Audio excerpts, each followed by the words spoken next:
and wonder what is in it. We want to demystify and decode. Kirk Brierley is here to help us out with that. Thank you. You're welcome. Because number one, I'm not a big skincare aficionado. Number two, I would love to know if there are things that I should be having that I don't, or maybe things in there that I don't want on my face. So there's certain ingredients that come up again and again and again. Well, they do, and I thought about this when watching TV, actually, because I actually do watch some of the commercials. Yes. Like, that's good, right? Yeah, that's Especially good. You know, for us, for Rogers, for Absolutely. City. And you know, sometimes you see on the ads, they mention ingredients, and you're like, what? Am I supposed to know what that is? You yeah. know? Like, really? It sounds really long and complicated. It does. So actually, we're going to start with one that is on TV all the time, and it's hyaluronic acid. Right. They say, and it's got hyaluronic acid, and you're like, okay, do I want that? I mean, yes, you do. Acid on my face. No, exactly. Well, it sounds harsh, right? I mean, yes. Really, we want to put acid on our face? This is a good thing. Your skin actually contains hyaluronic acid naturally, so to use a product that has that in it is helping to hydrate and plump up the skin. So we use our little sponges as an analogy here. Yes. Here's your skin. Our outermost layer is actually paper thin, so you've got to be really good with it. Okay, I'm gonna hold the skin. Sorry, I'm waving it around and no one can see.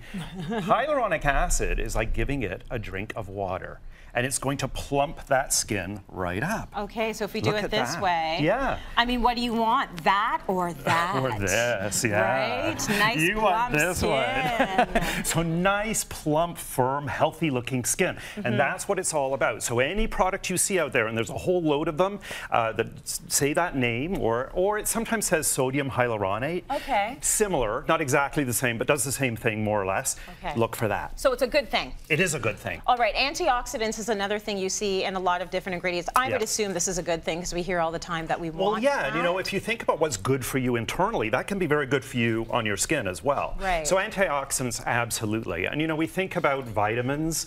There's a product that's advertised a lot right now with blackberry extract. So when you hear especially fruit extracts, that kind of thing. Now we've used this demo before, but it was quite some time ago, and it really does illustrate. So you know when you chop up the apple, especially with kids going back to school, if they're going to have apples, they want them to look nice. Yeah, but I still give my kids the brown apple. And good for you. Just get them used to it. It tastes the same. It's the same. But they want it looking nice and fresh. Yeah, they do. And if you're serving it, to keep it looking good, you might immerse it in lemon juice. Right. And lemons are packed full of vitamin C, an antioxidant, and that keeps the apple looking fresh. Same thing for your skin. It's going to keep your skin looking fresh. It's going to ward off what we call environmental aggressors. Okay. Pollution in the air, we're surrounded by them, stress, the whole bit. Okay. So antioxidants, along with sunscreen, are your skin's best friend. That's what's going to really help. So antioxidants, good. Okay, Very good. Now we're moving right along to exfoliants. Yes. So this is probably, you're taking off some of the dead skin. Absolutely. Okay. Very, very important. Exfoliants come in two different types: manual, which are scrubs, and you know, you can have like the natural ones, the ground up almonds and that type of thing, or you can have the man-made beads. Watch for a company. I think all companies now adhere to the beads that will not hurt the ecosystem. Yes. So keep an eye on that, but I think most of them now are doing that. And basically, exfoliation manually is going to polish your skin. Chemically, it does a similar thing, but you look for things like salicylic acid or glycolic acid, again with the acids, but not a bad thing. And what they will do, they're alpha and beta hydroxys.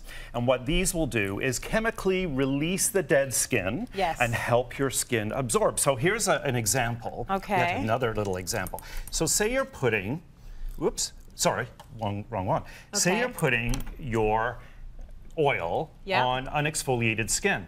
It's just going to sit there. It's not going to absorb. So that's the oil, and it's just it's just going to lie on the skin, and it's not going to go anywhere. But if you put it on you put it on your skin, and it will absorb, and it'll start to work. So by removing that top layer of dead skin, it's going to help all your other products and ingredients work even better. So you would want to do that and then put those on? Yes. Kind of, right? Kind of, so they're actually getting in there. And with manual exfoliation, I mean, I think that's about a couple of times a week Yeah. with something that's got the chemicals in it, you can do that every day. So you can use that product every day, and it'll slowly help to replenish your skin. Got it. Okay, here's another one we heard: ceramides and omega fatty acids. Right. So we like these things, don't we? We do? Yes. What's a ceramide? What's a ceramide, a ceramide? They also, well, it's ceramides or ceramides. Okay. Ceramides sound nicer, I guess, a bit more exotic. They exist in our skin as well. And I'm using a brick wall analogy, and I think this is as close as I'm going to ever get to home day, was getting some wallpaper and adhering it to some Bristol board, and you know, this was my back to school project. You did amazing. I know, so didn't good. I know. I stole the wallpaper from a place, but anyway. So what's this about exactly? Well, if we think of our skin cells, they exist in the top layer of skin. They take about 28 days typically to, from when they're born to when they work to the surface. Okay. But as we age, that slows down, which is another good reason for exfoliation.